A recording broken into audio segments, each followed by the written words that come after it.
नमस्कार, आप देख रहे हैं आज तक। आपके साथ मैं हूं मीनाक्षी कटवाल। नासिक में चल रहे कुंभ मेले का आज आखिरी शाही स्नान है, तीसरा और आखिरी शाही स्नान, और इसको लेकर भक्तों में आस्था, भक्ति, श्रद्धा अपने चरम पर है। इसकी तस्वीरें आपको हम त्र्यंबकेश्वर से लगातार दिखा रहे हैं आज सुबह से ही। और शाही अखाड़ों का पहले स्नान होता है, उसके बाद आम भक्त वहां स्नान के लिए उमड़ते हैं। रात से ही श्रद्धालुओं की भीड़ यहां उमड़ने लगी थी।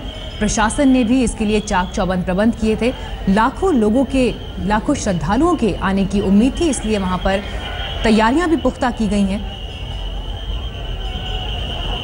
लेकिन आखिरी स्नान है, इसलिए रात भर से ही श्रद्धालु लंबी तादाद में, लंबी कतारों में यहां जुटने लगे थे। और अभी तक भी तस्वीरें जो वहां से लगातार मिल रही हैं वो ऐसी ही हैं। भक्ति, जोश, श्रद्धा, ये तमाम वो भावनाएं हैं जो इस वक्त जो श्रद्धालु वहां उमड़े हैं उनमें दिखाई दे रही है। हिंदू धर्म की प्राचीन परंपरा कुंभ मेले में लोगों का आना, स्नान के लिए यहाँ जुटना, आस्था की डुबकी लगाना, परंपरा का हिस्सा और उसी परंपरा का निर्वहन करते हुए श्रद्धालु। क्या है कुंभ का महत्व, क्या अहमियत है इसकी मानव जीवन में, और किस तरह की वहाँ तैयारियां हैं, जो तस्वीरें मिल रही हैं, इनकी क्या अहमियत है, इन तमाम बातों पर चर्चा करने के लिए हमारे साथ स्टूडियो में महामंडलेश्वर डॉक्टर उमाकांतानंद सरस्वती जी मौजूद हैं। साथ ही हमारे साथ पंडित राजकुमार शास्त्री यहाँ मौजूद हैं स्टूडियो में। और इसके अलावा त्र्यंबकेश्वर से हमारी संवाददाता अमृता शेडगे भी हमें लगातार अपडेट कर रही हैं, उनसे भी हम बात करेंगे। तो आइए इस बातचीत की शुरुआत करते हैं, कुंभ के इस महत्व पर बातचीत की शुरुआत करते हैं, इसे और खूबसूरती के साथ और सुंदर तरीके से समझते हैं। शास्त्री जी, जो तस्वीरें अभी हमने थोड़ी देर पहले देखी, हम देख रहे थे कि एक मूर्ति लेकर जो भी वहां पर श्रद्धालुगण मौजूद थे वो गुजर रहे थे। उस तस्वीर की अगर आप हमें अहमियत समझाएं पहले तो। देखिए, सबसे बड़ी बात मैं आपको बता दूं कि जो कुंभ स्नान है, इसमें लोग स्वयं भी स्नान करते हैं और अपने भगवान, अपने आराध्य, अपने इष्ट को लेकर के जाते हैं और उनको भी स्नान वहाँ कराते हैं। ऐसी मान्यता है कि अगर कुंभ स्नान में जो मूर्ति आप अपने घर में जिनका पूजन करते हैं, प्रतिदिन उनका अनुष्ठान करते हैं, मंत्रों का जाप करते हैं, अगर उन मूर्तियों का आप कुंभ में स्नान करा दीजिए तो उन मूर्तियों में अपने आप शक्ति आ जाती है, जो प्राण शक्ति है अपने आप आ जाती है और उनकी अलग से प्राण प्रतिष्ठा करने की आवश्यकता नहीं रह जाती।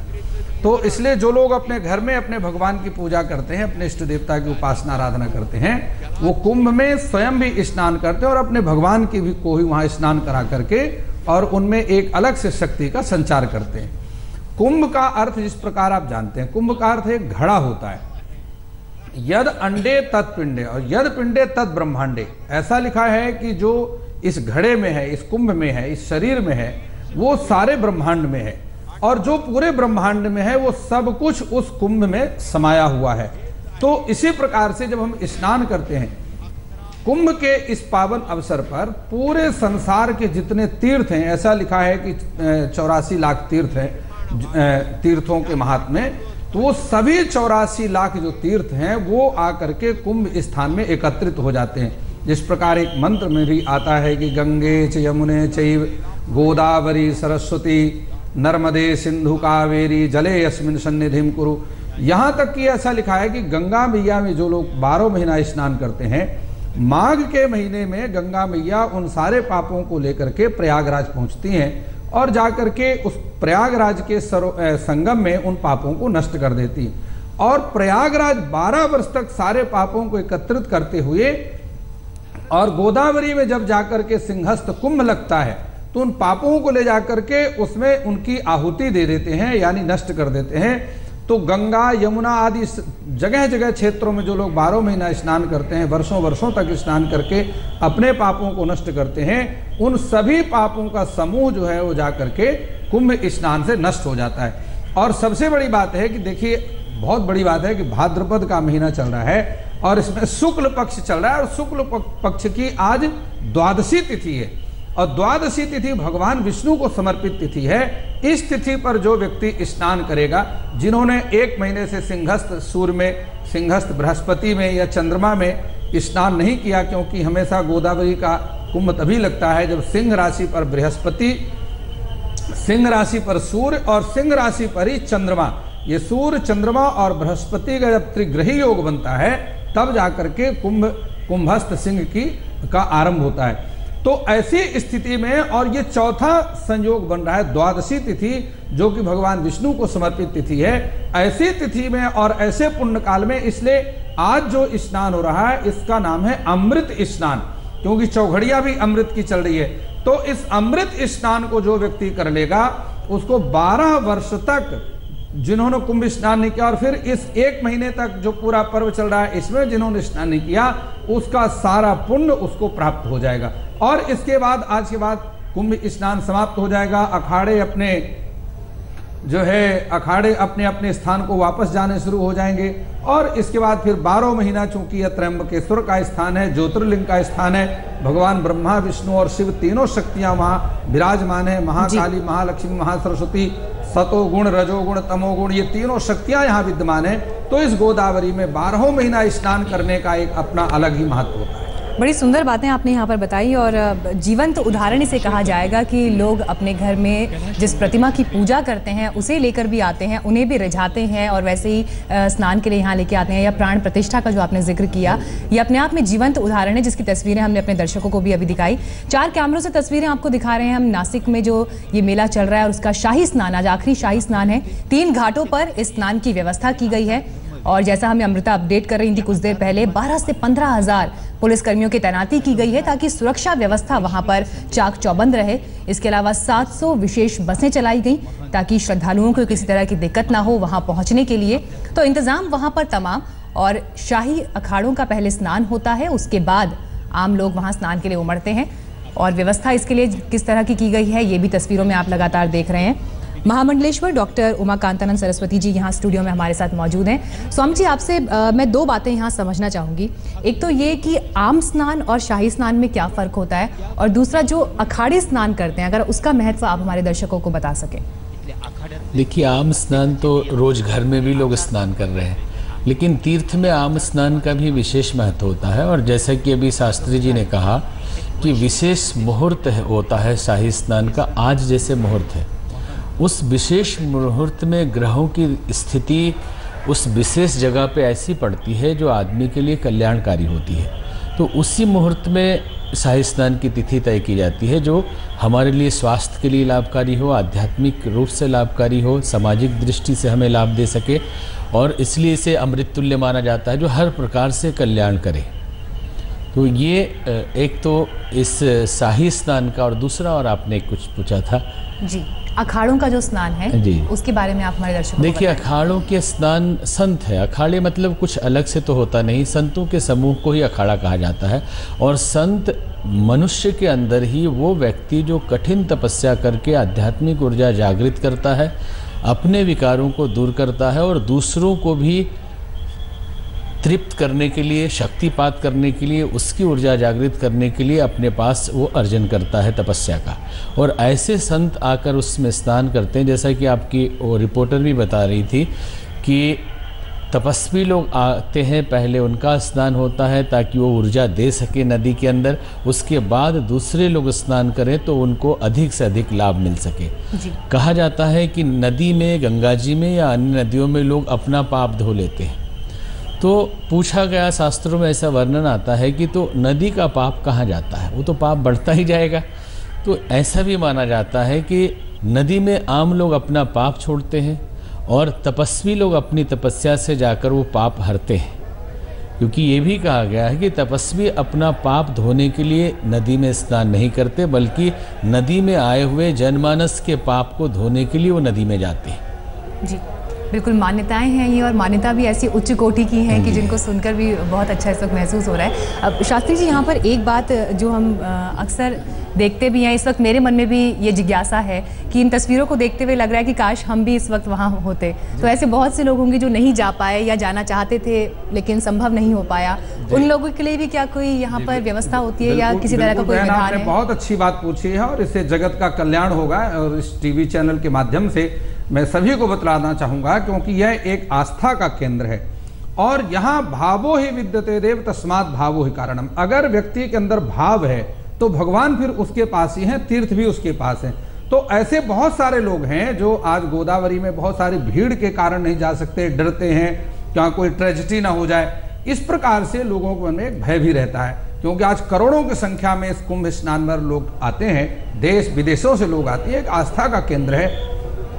ऐसी स्थिति में जो लोग गंगा स्नान, गोदावरी स्नान करने नहीं जा सके, आज पूरा दिन इसका शाही स्नान है। आपको यह भी बात बतला दूं, यद्यपि शाही स्नान या जो विशेष स्नान होते हैं सूर्योदय से लेकर के बामन घटी तक किए जाते हैं, लेकिन आज का ऐसा दिन है जो पूरा दिन सूर्योदय से लेकर के सूर्य अस्त तक शाही स्नान का मुहूर्त रहेगा, क्योंकि लाभ की चौघड़िया है, शुभ की चौघड़िया है, अमृत की चौघड़िया है। ये सारी चौघड़िया में ये ज्योतिषी, देखिए कुंभ की जो घटना है एक ज्योतिषी खगोलीय घटना है, ज्योतिषी घटना है, और ज्योतिष के साथ इन ग्रहों का बहुत बड़ा संबंध होता है, तिथि का संबंध होता है, नक्षत्र का संबंध होता है, वार का संबंध होता है। तो जो लोग वहां स्नान नहीं करने जा सके और अभी स्नान नहीं किए हैं, उनको चाहिए कि अपने घर में ही गंगा जल मिला करके और अपने जल में गंगा जल मिलाएं और तीर्थों का ध्यान करते हुए अपने भाव को कुंभ में समाहित करते हुए, कुंभ के साथ अपने भाव को जोड़ते हुए पूर्व दिशा की ओर मुख करके अथवा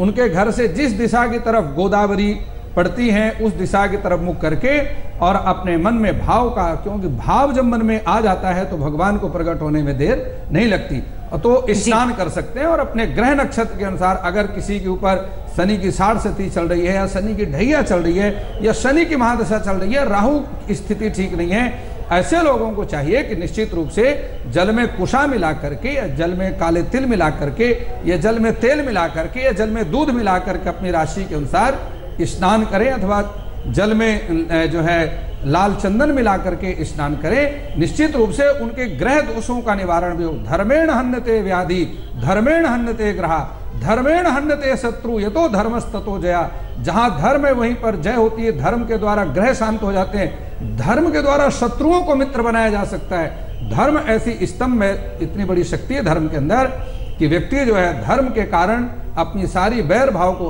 और सबसे बड़ी बात एक निश्चित रूप से रखना है कि आज जो लोग इस दर्शक हैं या जो कुंभ में स्नान नहीं करने जा सके, जो इस चैनल के माध्यम से देख रहे हैं, उनको एक बात ध्यान रखना है कि यतो धर्मस्ततो जया, जहाँ धर्म है वही जो है जय है। और किसी की निंदा नहीं करना, किसी की बुराई नहीं करना, किसी नारी शक्ति का अपमान नहीं करना और किसी को झूठा नहीं देना, किसी की झूठी गवाही नहीं देना। इस प्रकार से सत्यम वद धर्मम चर, सत्य का आचरण करने और धर्म का आचरण करने का संकल्प अपने मन में करें, उनको घर बैठे ही सारे कुंभ स्नान का फल प्राप्त हो जाएगा। चलिए, जो अभी आपने उपाय बताए और जो भी टिप्स दिए, हम उम्मीद करते हैं कि हमारे दर्शकों ने भी ये ध्यान से सुना होगा, और जो लोग नहीं जा पाए उनके लिए ये बहुत अच्छी बातें आपने बताई। एक ब्रेक के लिए हमें यहाँ रुकना होगा, लेकिन इस चर्चा को हम ब्रेक के बाद भी आगे बढ़ाएंगे। आप देखते रहिए आज तक। कुंभ के हर स्नान को अमृत स्नान कहा जाता है और आज आखिरी शाही स्नान है। इसके लिए लाखों की तादाद में श्रद्धालु नासिक में उमड़े हैं। त्र्यंबकेश्वर से तस्वीरें आपको हम दिखा रहे हैं, 4 कैमरों से तस्वीरें आपके सामने। रात से ही श्रद्धालुओं की भीड़ जुटने लगी थी और आज आखिरी शाही स्नान है, तो ऐसे में स्वाभाविक सी बात है कि श्रद्धालुओं की भारी भीड़ की उम्मीद भी थी। प्रशासन ने भी इसको देखते हुए इंतजाम वहां पर पुख्ता किए। पहले अखाड़ों का स्नान, उसके बाद आम लोगों का स्नान, एक वैश्विक संदेश, और इसकी तस्वीरें आपके सामने।